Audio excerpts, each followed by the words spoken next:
Hello, good morning or good afternoon, wherever you are, as for this international workshop on microbiome and HIV pathogenesis 2021.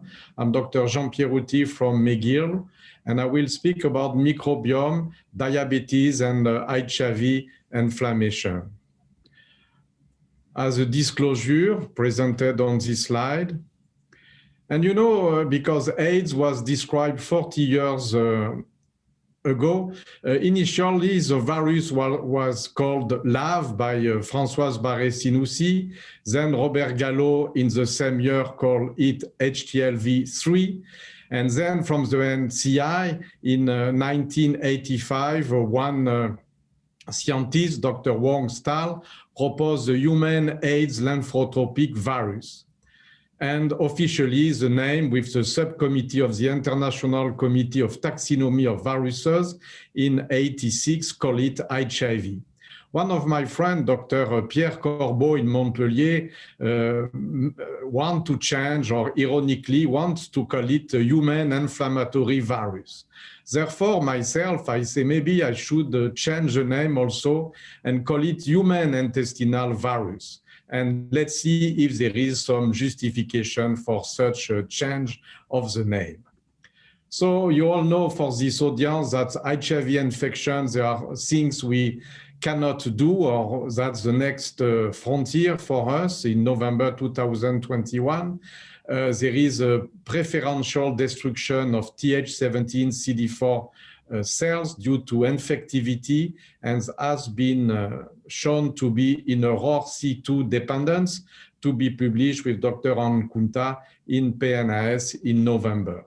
And then there is damage, gut dysbiosis, increased gut permeability, increased microbial translocation, including bacteria and fungi, and also the role of CMV on its own, but also on gut epithelial damage, leading or contributing to the persistence of HIV T-cell dysfunction on top of HIV itself, of course. So we show with our colleague with San Diego this month that we can see this really correlation between microbiota change, leaky gut, and systemic marker of immunity as measured by microbial translocation marker for bacteria, the soluble CD14 and LPS. And for the first time in this study, comparing HIV-treated individual to non-HIV, we can see that there is a direct correlation with the gut damage level and the change in the healthy gut. And more you have dysbiosis, more you have gut damage, and more you have gut damage, more you have LPS. So for the first time, at least, we show in this cross-sectional study the link between the three, which was very well known in animal model. Everyone also knows that immunometabolism is a new frontier also in immunology and inflammation. And this very nice review by Dr. Ceriti, who is also a speaker at this meeting, shows that the level of inflammation and HIV susceptibility depend on CCR5 expression, but also on the metabolism pathway used, the phosphorylation, the glycolysis, and also the cellular HIV susceptibility. And recently, in Nature Immunology, 6 months ago, the OX4 pathway in CD4 as a new target for HIV therapy. So the infectivity depends on the type of nutriment pathway for the cell, creating for the first time in HIV field a clear link between immunometabolism, infectivity, and dynamics of the T cell and of the virus itself in absence of ART. We did a review because the field was powered or started by in obese mouse and human, showing that gut damage in obesity is linked with a leaky gut, allowing LPS translocation and systemic inflammation. And as an intervention that works well in animal model and human in obesity or diabetes, it's the famous metformin, the anti-diabetic most popular medication. And we say, why not using this drug in non-diabetic people having, certainly in HIV, leaky gut. So as a therapeutical target, you know that biguamide are a big family where metformin is the most popular. Fenformin is more toxic, but had a good effect on breast cancer, and buformin also, but they come with some toxicity. And you can see that metformin can be a wonder drug or magic bullet because it may work also as a weak anti-COVID partner. It may be an anti-cancer, an anti-malarial, anti-tuberculo, anti-microbial, antiviral, anti-aging, anti-polycystic ovarian symptoms, and what next? So we built on this multifaceted activity of metformin. And of course, the field was started by pioneers like William DeVos and Patrick Cany 15 years ago, showing that giving metformin to human or mouse, you increase the good bacteria called Akkermansia mucinophila. Mucinophila because this bacteria eats the mucus, so is stuck to the epithelial cells of the gut. And metformin, you know, it comes from the French lilac, which is different from the common British lilac that you know in your garden. And it was used as a tea to improve diabetic at the beginning of the 19th century. And in 1957 in Paris, the metformin, the biguamide, was isolated and used now in many conditions, of course, diabetic, and also as an extra non-diabetic activity. And the new is the influence of microbes in non-diabetic people and animal model. So you know that dietary restriction, metformin, have stimulation of the AMPK and can be a weak inhibitor of the mTOR, which is the central regulation of immunity and inflammation and nutrition, and have a big influence of the cell growth and many mechanisms of cell progression, including, of course, HIV if inside the cell. So we report with Stefan Isnar the repurposing of metformin in non-diabetic people living with HIV, and we limited influence on weight and gut microbiota. And you will understand why this title. Because we did this study, so 3 months of metformin in 22 doing well HIV, well-treated people with a ratio below 0.7.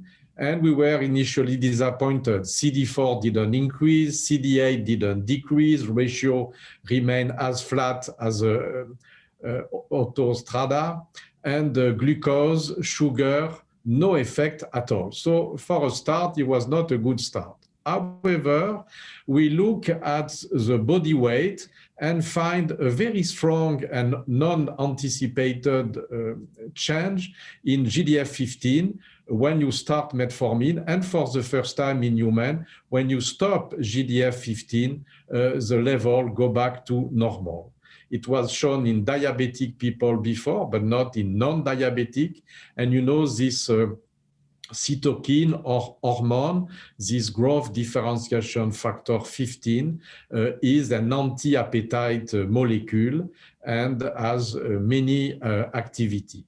And you can see that the plasma ghrelin was totally unchanged by metformin. So we confirm in human that metformin increased GDF-15, and as a causal factor, when you stop metformin, the level go back to usual level.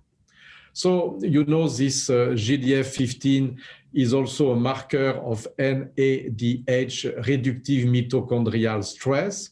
And you saw on the cartoon that the activity of metformin went through mitochondria effect, and there is probably a mild stress on mitochondria, changing metabolism, including GDF-15 for the appetite.